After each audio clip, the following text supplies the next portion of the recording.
চলে এলাম বন্ধুরা, শুভ সকালের ব্লগটা এইভাবে শুরু করলাম। আশা করি সকলেই সুস্থ আছেন, ভালো আছেন। আপনাদের আশীর্বাদ ভালোবাসায় আমরাও ঠিকঠাক আছি। তো সকালে উঠেই আজকে যেটা করতে হচ্ছে যে সকালবেলা রবিবার পড়ানো থাকে, সকালবেলা এক ব্যাচ পড়িয়ে ফেললাম। পড়িয়ে যেটা পরের দিকে থাকে সেটা আগে একদিন করে নিচ্ছি বলে আজকে আর পড়তে হয়নি। তার জন্য করে নিলাম, এই মটর ভেজানো ছিল, ঘুগনি আর একটু রুটি করে নিলাম গরম গরম জলখাবার। ছেলে গেছে খেলতে, ফিরতে একটু দেরি হবে। তো চলুন এটা দিয়ে আজকে সকালটা শুরু করলাম। দেখতেই পাচ্ছেন এটা সারা পুলিশ স্টেশন। আর যেহেতু আজকে রবিবার, কালকে শ্রাবণ মাসের তৃতীয় সোমবার, তার আগের দিনে দেখুন কীরকম ভিড়। ট্রেন সবসময় এখানে খুব আস্তে চলে বদ্যিঘাটি রেলগেট অবধি, কারণ এই জায়গাটায় প্রচুর ভিড় হয় প্রত্যেক দিন, শুধু সোমবার বলে নয়, প্রত্যেক দিনই প্রচুর মানুষের ঢল যাচ্ছেন বাবার কাছে, অর্থাৎ তারকেশ্বরে পুজো দেওয়ার জন্য। তার জন্য এখানে প্রচুর ট্রেন বাড়িয়েছে এবং যেসব ট্রেনরা যাচ্ছে এই জায়গাটা প্রত্যেক দিনই তাদের স্পিড একটুখানি কমানো আছে। দেখতেই পাচ্ছেন গ্রাম আস্তে আস্তে গাড়িটা যাচ্ছে, আর একটুখানি গেলেই হয়তো বদ্যিবাটি গেট। তার জন্য ড্রাইভার সেইভাবেই তাদের বলা আছে এবং তারা সেইভাবে আস্তে আস্তে চলছে। দারুণ সুন্দর এই জায়গাটা। এই কমলা রঙের প্রত্যেকে পোশাক পরে যখন একসাথে কাঁধে বাঁক নিয়ে যায় তখন সেটা সত্যি দেখার মতন। আর এই সময় তারকেশ্বর তো দেখার মতন, এবং শেয়ারাপুলি স্টেশনটা শুধু কমলা আর কমলা ছড়া। সকাল থেকে বেরিয়ে চলে গেল, দেখতেই পেলেন, আপনাদের দেখানো হলো কিরম কমলার সমাবেশ রয়েছে। তবে রেলগেট থেকে একটু দূরে এটাকে একটু এখন রাখা হয়েছে। একদম আগে আগে রেলগেটের কাছে সবাই চলে আসতো, কিন্তু যেহেতু এটা ট্রেন লাইন তাই সতর্কভাবেই কাজ করে হয় প্রতিবারের নয়। এবারেও তার সেরকম মানে দারুণ প্রোটেকশান দেওয়া আছে পুলিশ থেকে। আর দারুণ সুন্দর দেখতেই পাচ্ছে স্টেশনের মধ্যে। এটা দেখতে পাচ্ছেন আজকে প্রচুর বৃষ্টি হয়েছে আমাদের চুঁচুড়াতে, মানে 2-2.5 ঘন্টা এমন বৃষ্টি হয়েছে, জল জমে গেছে। দেখতে পাচ্ছেন রাস্তা দিয়ে যখন টোটো করে আসা হচ্ছে তখন টোটো কাকুরও অবস্থা খারাপ, কারণ যখন তখন তার গাড়ি বন্ধ হয়ে যেতে পারে। আর যত দূরটুকু এলাম দেখতেই পাচ্ছেন জল আর জল। 2.5 ঘন্টা এক নাগাড়ে বৃষ্টিতে আজকে চুঁচুড়া মোটামুটি জলের তলায় চলে গেছে। যেসব জায়গাগুলো নিচু, মোটামুটি বেশিরভাগটাই একদম নিচু না হলেও এত জল, ড্রেনগুলোর সমস্ত নিকাশি ব্যবস্থার না হওয়ার দরুন এটা ঘটেছে।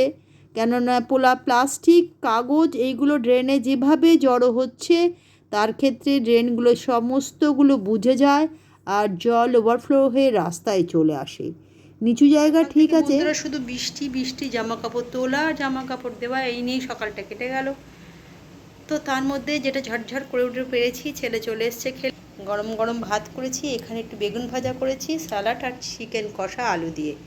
এই ছিল শুভ দুপুরের লাঞ্চ। তো অনেক শুভেচ্ছার ভালোবাসা রইল।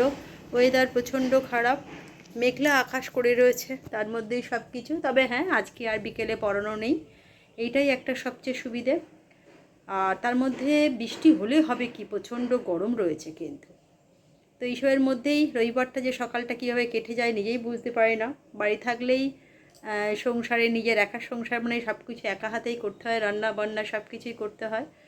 তো চলুন, কিছু করার নেই, করতে তো হবে। ছেলে হাজব্যান্ড এদের মুখ চেয়েই তো সব কিছু করা। ওকে, খাবারটা দিয়ে দিই পরে এলাম বন্ধুরা। সন্ধ্যেবেলা আজকে রবিবার মানে পড়া থাকে না, আর দুপুরবেলা আজকে মোটামুটি একটুখানি ঘুমানো হয়েছে। অন্যদিন রবিবার কোনো দিনই ঘুমায়, অন্য অন্য সপ্তাহে অন্যগুলো দিনগুলো ঘুমানো যায় না, রেস্টই পায় না, কারণ পড়ানো থাকে। কিন্তু রবিবারটা একমাত্র ছুটি থাকে, তাই একটুখানি কি বলে ঘুমাতে পারি। তো আজকে রবিবার সেটার ব্যতিক্রম হয়নি। আর আজকে অনেক সকালে উঠতে হয়, কারণ ছেলে খেলতে যায়, ওই 4টে মতন উঠতে হয়, ও 5:17 মতন ট্রেন ধরে। তো তার জন্য এনে সাথে দুপুরে একটু ঘুমালে শরীরটা ভালো লাগে। তারপরে বিকেলে ওর বাবা বলছিল চল একটু বাইরে যাই, কিন্তু আজকে আর ইচ্ছা করছে না যে বাইরে বেরোতে। একটা দিন ছুটি পাই, তো ভাবলাম যে একটু বললাম মুড়ি আর মুড়ি আছে ঘরে, তুমি একটু চপ নিয়ে এসো ঝাল ঝাল। তার বাবা বেরিয়েছিল, বেরিয়ে যেটা ঝাল ঝাল একটু চপ নিয়ে এসছে, মুখে হাত দিয়ে মুখে। আর একজন দেখতে পাচ্ছেন এখানে বসে আছে মুড়ি খাওয়া, আর একজন ওখানে দুষ্টুমি করে যাচ্ছে। তো চলুন, শুভ সন্ধ্যার অনেক শুভ এলো। সন্ধ্যেবেলা একটুর পর একটুখানি আদা দেয় একটু চা করবো, খাওয়ার জন্য। চা একবার বিকেলে হয়ে গেছে, কিন্তু আরেকবার করবো। চলে এলাম বন্ধুরা শুভরাত্রি ডিনার নিয়ে। হাসলাম কেন, আবার কাল থেকে গতানুগতিক জীবন শুরু হয়ে গেল। আমি আমার মতন, ছেলে ছেলের মতন, বাবা বাবার মতন, মানে সবাই সবার কাজে। আমি আমার পড়ানো নিয়ে, ছেলে কাল থেকে পড়াশোনা, আবার যেমনকার তেমন বাবার কাল থেকে অফিস শুরু হয়ে গেল। তো চলুন, এই দুটো দিনই আসে, শনিবার রবিবার, যেদিনটা আমরা নিজেদের মতন করে কিছুটা সময় কাটাই, সে বাড়িতে একসাথে খাওয়া দাওয়া। কিন্তু কাল থেকে যে যার মতন টাইমের, বাবা অফিস যাওয়া একটু আগে খেয়ে নেবে, ছেলে একটু পরে খাবে, তারপর আমি খাবো, মানে এই রকমভাবে চলে। আমি আমার পড়ানো নিয়ে কাল থেকে আরম্ভ হয়ে যাব, যেহেতু হাফ ইয়ারলি পরীক্ষার সামনে এসে যাচ্ছে বাংলা মিডিয়ামের। কাল থেকেই 3 তারিখ, কাল থেকে আরম্ভ হয়ে যাচ্ছে ওদের কি বলে পরীক্ষা, হাফ ইয়ারলি। তো চলুন, শুভরাত্রি শুভেচ্ছা জানালাম। আর রাতের ডিনারে আজকে করেছি লাল লাল ঝাল ঝাল চিকেন করেই রেখেছিলাম, আর রুটি করলাম গরম গরম। এটা দিয়েই ভেবেছিলাম একটু মিষ্টি আনাবো, কিন্তু ভুলে গেছি বলতে। যেহেতু মিষ্টি খুব একটা আমাদের বাড়িতে আসে না, আমার ছেলে খায় না বলে, আমিও খুব একটা মিষ্টি পছন্দ করি না। আমি একটু চপ জাতীয় জিনিস ভালোবাসি, ঝাল ঝাল জিনিস। তো তার জন্যে আজকে আর আনা হয়নি। কালকে পরশুর মধ্যে বাবাকে বলবো একটুখানি আনতে। রাতের বেলা আমার বেশ রসালো মিষ্টি, বলতে গেলে দুধের মিষ্টি ভালো লাগে। তো দেখা যাক কী হয়।